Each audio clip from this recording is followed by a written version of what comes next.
we're going to hit get a passport.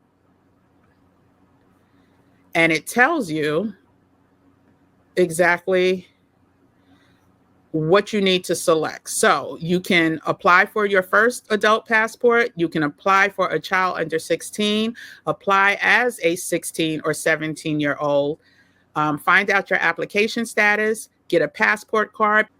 That's not what they're worried about. We are the least likely to have passports, which is another reason why I am doing this call to action, this movement, because I forgot the numbers. I'm gonna look it up right now, but I think it was like only 20%.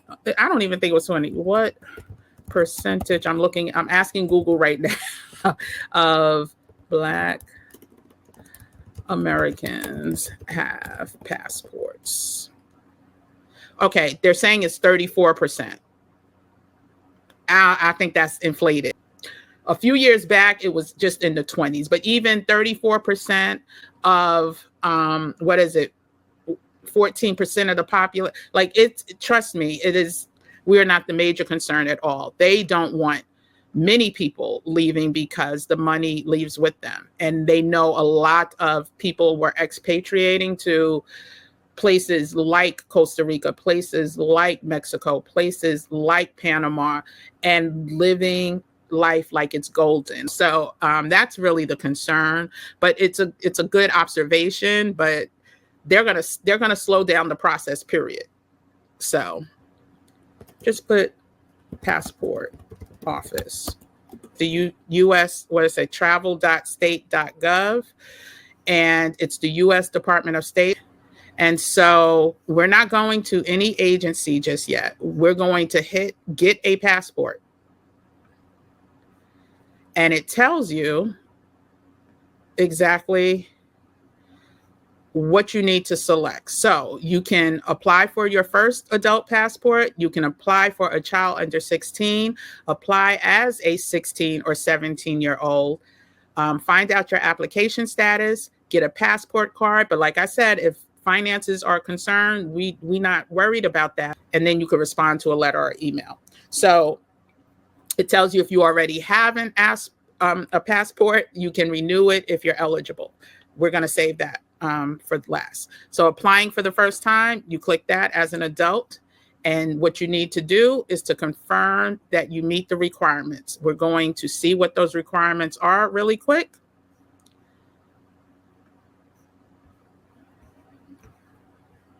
And we're going to zip through this. I just want you to see how easy this site is to use, and all the information is there.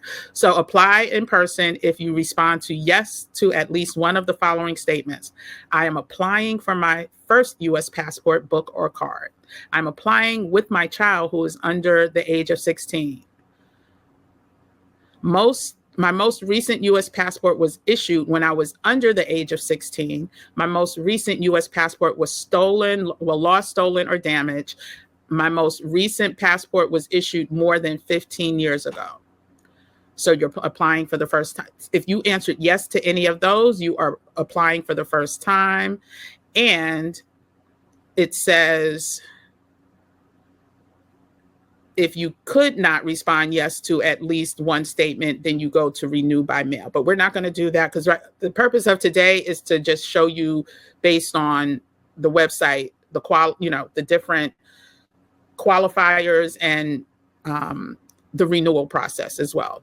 And it also says you may not have to apply in person if you want to get your first passport card and already have a passport book. So we're not talking about that. And then you need to fill out the form. There's a form that's online. Says you can use the form filler tool on a desktop or laptop computer. You fill it out and then you print it out. Next, step 3 is get your evidence of U.S. citizenship and a photocopy. Now, this may be the most time consuming if you don't already have this available.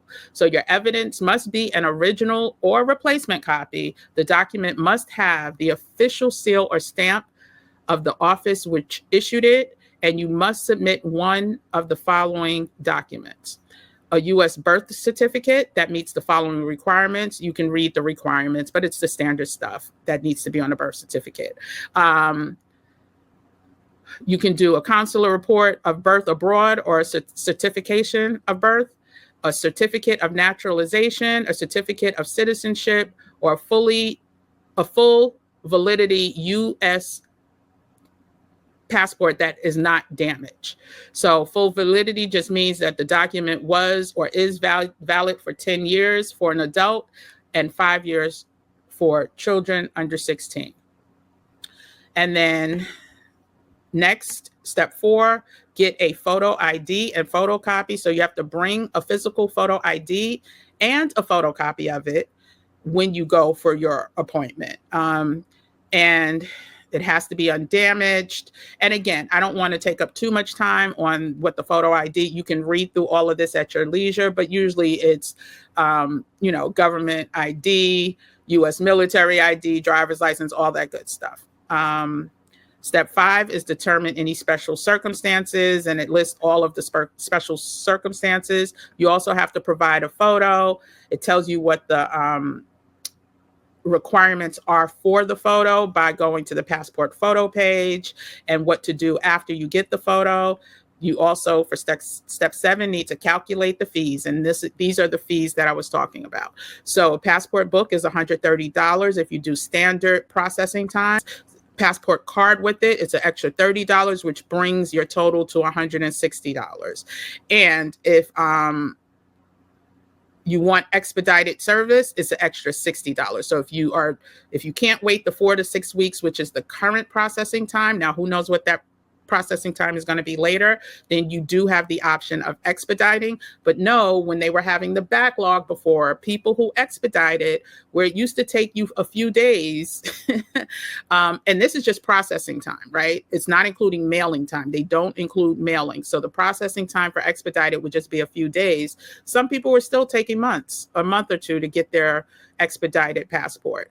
And then it tells you how to fill out the check to pay for your application. You're not paying with cash or anything like that. You can find the location to apply, and it tells you, where to go if you're traveling in more than 3 weeks, or if you're traveling in less than 3 weeks. There's certain offices that will offer you the expedited service. Not all of them do. And you could track your status.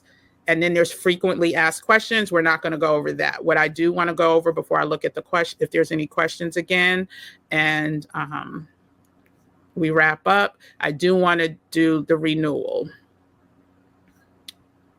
So up here, next to get a passport, there's a renew or replace a passport.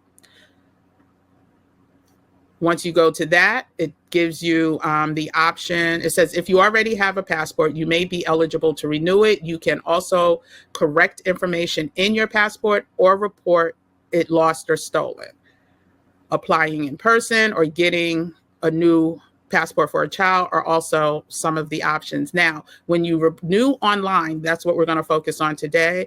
There cannot be many changes. There can't be really any changes to if you already had a passport. Like if you're changing your name, if you're changing any other characteristics, you cannot do this online. So what are the renew online steps? First, just like getting the first time passport, you need to confirm that you meet the requirements. And what are the requirements real quick? The passport you are renewing is or was valid for 10 years and you are age 25 or older. Number 2 is we issued the passport you are renewing between 2009 and 2015. The passport was issued over 9 years, but less than 15 years from the date you plan to submit your application. Now, this is what I was talking about. You are not changing your name, gender, date of birth, or place of birth. And as we talk about gender, that was one other thing that we are expecting to probably go away. Not sure if you heard that the first passport issued as a non-gender, the gender was X. The gender was X. We can expect that to go away with the new administration, and he's already stated that it's going to be 2 genders, period. And so that's another change, but that I'm sure that only affects a small percentage of the population, but just another change that I wanted to make people aware of. So if you're non-binary, non-conforming, you're gonna have to conform. And that's just what it is. We don't boo. we just get the business. We do what we got to do. You are not traveling for at least 6 weeks from the date you will submit your application, because they only offer routine service when you apply online. There's no expediting when you renew online. So again, like I said, the current time is 4 to 6 weeks, but that could change, and it will change probably when the shift, and there's going to be budget cuts and all that other stuff. You are applying for a regular tourist passport. You cannot renew any passports that have special issuances. So like diplomatic or official services, you can't do that online. You have to live in the US or US territory, and you do not qualify to renew online if you live in a foreign country or have an Army post office box or a fleet post office box or a diplomatic post office address. And you have your passport with you, is not damaged, mutilated, and you have not reported it lost or stolen. So what I said earlier, you don't know if it's with you. It is what it is. Keep your most recent passport and do not mail it to us. That's the point I wanted to underscore. They don't even want to see your other passport. As long as you don't think it was lost or stolen and damaged or mutilated, wink, wink, then you're good. You can pay for your passport using a credit or debit card versus, needing to write a check. You can upload a digital passport photo. That's what I was talking about. A lot of people are using, especially if you have an iPhone, they're using the notes and creating their own passport photos that they upload, and that you are aware that we will cancel the passport you are renewing after you submit your application. So that's what I said earlier. My passport is currently invalid. Like, can't use it. I can't travel because I submitted the application for renewal.